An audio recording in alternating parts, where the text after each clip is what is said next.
Halo semuanya, selamat datang ke podcast anak muda penggemar sastra #tanda baca. Dengan aku Albar. Dan aku Indri yang bakal nemenin kita jalan-jalan ke dunia yang mungkin kelihatannya tenang, tapi sebenarnya penuh tanda-tanda tersembunyi pada episode kali ini. Yep, kita bakal ngobrolin cerpen Saksi Mata karyanya Seno Gumiraji Dharma nih, lewat kacamatanya Semiotika Pierce.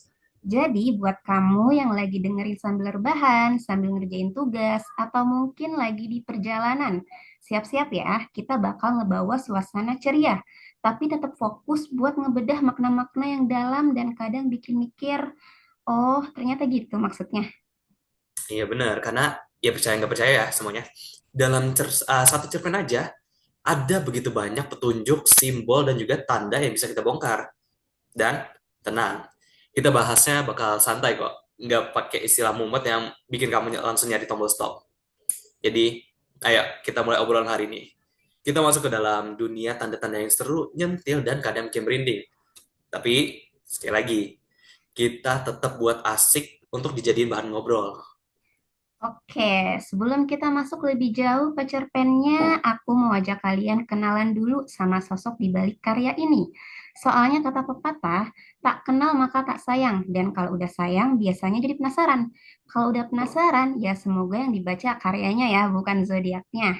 Jadi kenalin dulu nih sama sang penulis yaitu Seno Gumira Ajidarma.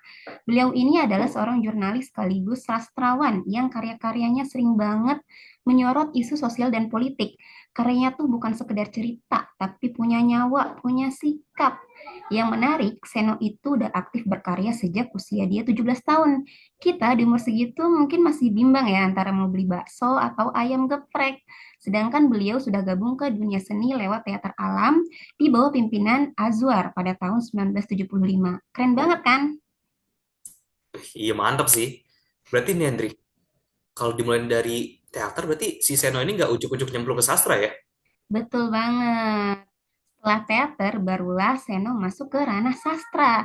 Karya pertamanya itu berupa puisi yang dimuat dalam rubrik puisi lugu dalam majalah Aktuil yang diasuh langsung oleh Remy Shaldo. Dari situlah perjalanan sastra beliau makin panjang dan makin matang nih kayak buah mangga. Nah, salah satu karya pentingnya adalah cerpen Saksi Mata. Cerpen ini udah dapat penghargaan loh, yaitu dari Danny O'Horn Prize for Translation di Australia pada tahun 1977. Cerpen ini pertama kali terbit tahun 1994 dan menjadi bagian dari antologi berjudul Saksi Mata yang berisi 16 cerpen. Kumpulan cerpen itu sendiri meraih penghargaan penulisan kreatif dari Pusat Pembinaan dan Pengembangan Bahasa pada tahun 1995. Kalau ditanya kenapa cerpen ini begitu kuat, ya karena Saksi Mata adalah bentuk protes dan kritik Seno terhadap pemerintahan Soeharto, khususnya terkait insiden Dili yang terjadi 12 November 1991 di Timur Timur. Nah, biar kalian kebayang sedikit nih. Jadi, insiden Dili ini terjadi dalam suasana politik yang panas banget. Ada dua kelompok besar, yaitu kelompok pro kemerdekaan atau biasa disebut Fretilin dan kelompok pro integrasi. Nah, jadi ketika Portugal menarik diri dari Timur Timur, dua kelompok ini memperebutkan kekuasaan. Situasinya itu makin panas setelah peristiwa 28 Oktober, yaitu ketika terjadinya perkelahian antara pertemuan kedua pihak. Afonso nih dari pihak integrasi itu tewas karena perkelahian dan Sebastio Gomez itu ditembak mati oleh ABRI. Dan konteks inilah yang kemudian menjadi latar moral dan emosional dari cerpen Saksi Mata yang akan kita bahas. Wih, kacau. Dalam banget ya cerpennya. Ya kan? Makanya sayang banget nih kalau nggak dilirik. Kalau gitu, sekarang giliran aku deh yang bakal jelasin teori yang bakal kita pakai buat ngebahas cerpen keren ini, yaitu semiotika. Ada yang tahu? Nah, Hmm. simpelnya semiotika ini tuh ilmu yang ngebahas tentang tanda. Jadi semiotika ini ngebahas gimana tanda bekerja, gimana tanda saling berhubungan, gimana dia dikirim, diterima, dicerna sampai akhirnya memunculkan makna di otak kita. Ya pokoknya gampangnya mah apapun yang bisa ngode sesuatu, nah itu yang masuk ke wilayah semiotika. Kalau menurut Charles Sanders Peirce, ini salah satu tokoh besar semiotika, tanda itu merupakan semacam pegangan buat kita memahami sesuatu, kayak petunjuk kecil ngarahin kita ke suatu makna. Nah, di sini tuh Pierce ngebagi tanda jadi tiga elemen, yakni ada representamen, ada objek, dan juga interpretan. Tiga serangka inilah yang bikin proses makna bisa jalan. Dan si Pierce ini, nyebut proses ini sebagai semiosis. Jadi mulai dari representamen sebagai pemicu awal, lanjut ke objek yang ditunjuk, lalu muncul interpretan, alias makna yang kebentuk di kepala kita. Ibaratnya tuh kayak rantai gosip lah. Ada yang ngomong, ada yang jadi topik, dan juga ada yang nangkep artinya. Gila, banyak juga ya. Tapi ya emang lengkap sih teorinya. Iya kan? Tapi nih, Indri, nggak berhenti di situ. Pierce juga ngebagi lagi nih tanda jadi tiga jenis berdasarkan objeknya. Itu ada icon, ada index, dan juga ada simbol.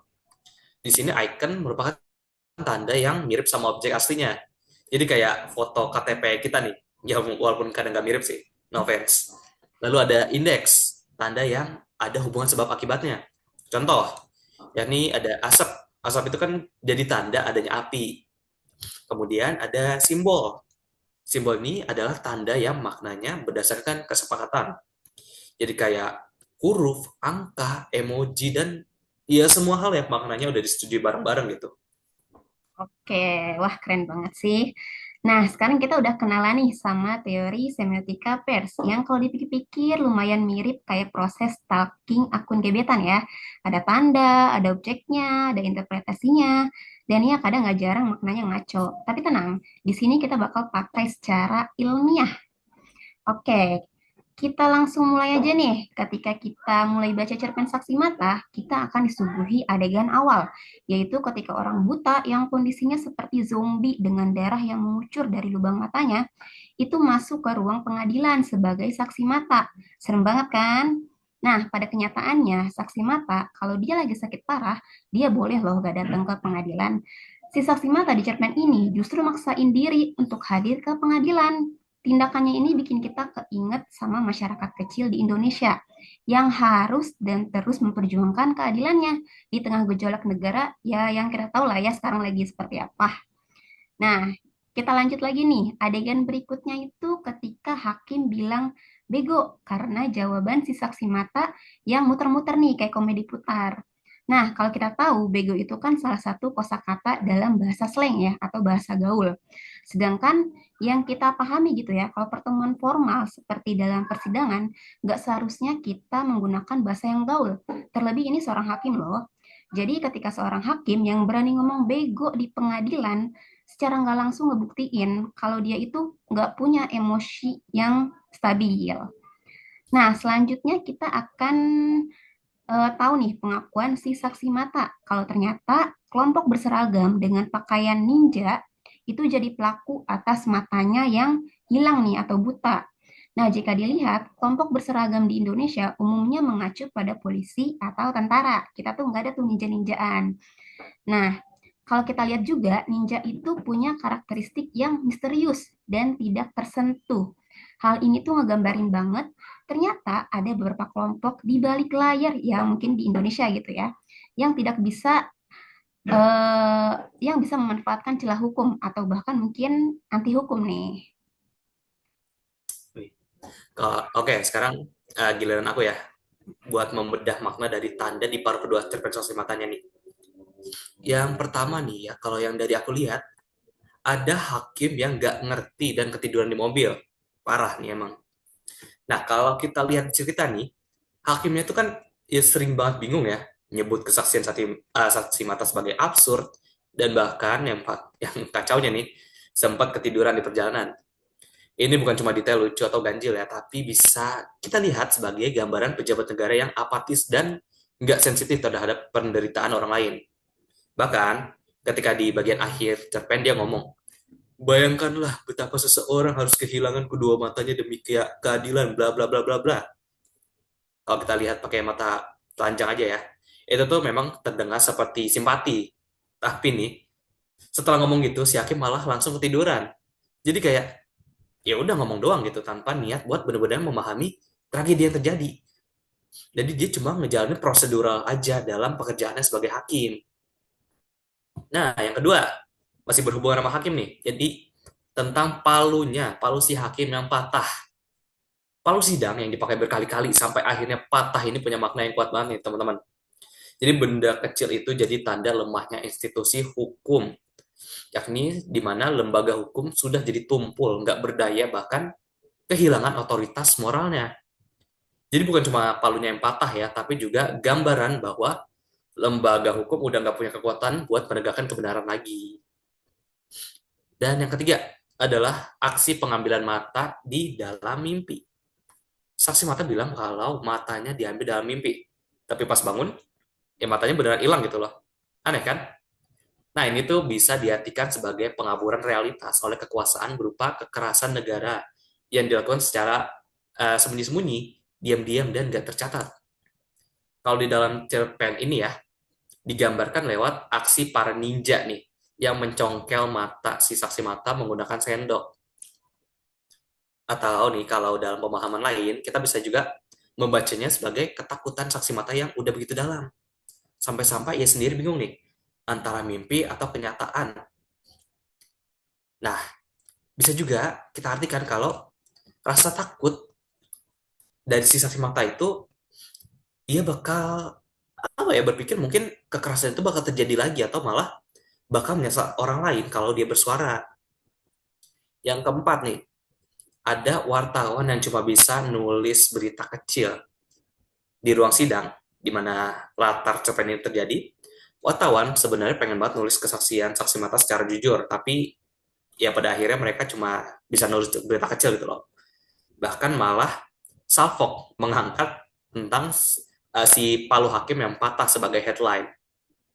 Ini tuh jadi tanda jelas bahwa adanya pembungkaman terhadap pers. Ada rasa takut yang bikin mereka nggak bisa ngomong apa-apa. Yang pada akhirnya mereka memilih nulis hal lain yang aman dan lebih menjual untuk meminimalisir risiko keamanan diri mereka sendiri. Kemudian yang kelima nih, aku ngelihat ini yang paling apa ya, mungkin highlight dari cerpen ini, yakni darah yang mengalir sampai membanjiri kota. Bagian ini terjadi salah satu bagian yang paling kuat dari cerpen Saksi Mata karyanya Seno Gumira Aji Dharma ini. Darah dari saksi mata terus keluar mengalir dari ruang sidang ke tempat parkir, jalanan, sampai akhirnya membanjiri kota. Ini tuh bukan darah biasa ya kalau dilihat dari semiotikanya Peirce, melainkan representasi dari kekejaman pembantaian yang jadi latar sejarah cerpen ini, yakni insiden Dili di Timur Timur. Darah itu terus mengalir seakan menunjukkan bahwa korban terus berjatuhan dan masih akan bertambah. Bahkan masyarakat di dalam cerpen ini seakan nggak melihat banjir darah itu loh. Ini bisa dibaca sebagai kritik bahwa masyarakat seringkali permisif, cuek, atau bahkan tunduk pada kekuasaan yang represif. Nah, pengamatan aku yang terakhir tuh ada aksi pencabutan lidah oleh si ninja lagi. Setelah kehilangan matanya nih, si saksi mata juga kehilangan lidahnya, yakni alat utama untuk berbicara. Ini tuh merupakan tindak pembukaman total. Udah mah nggak bisa ngeliat, sekarang juga nggak bisa bersuara gitu.